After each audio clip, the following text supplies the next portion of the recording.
This is a 2025 Jeep Wrangler, 6-inch lift, 38-inch Yokohama tires, 22-inch Apocalypse wheels, SoFlo inner fender liners. Everything is color matched in that high gloss black.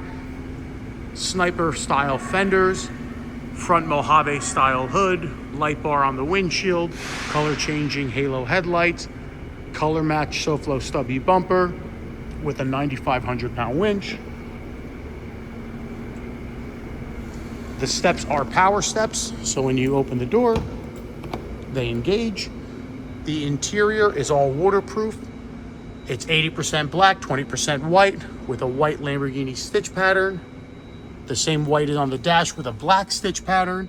This is a switch pod to operate all of your lights, and this is the largest option for a dash center. The back has the same exact theme. You have the SoFlo rear fenders, also painted in black. SoFlo bumper, also color matched black. 18,000 pound shackles, cube lights. The fifth tire goes on the rear.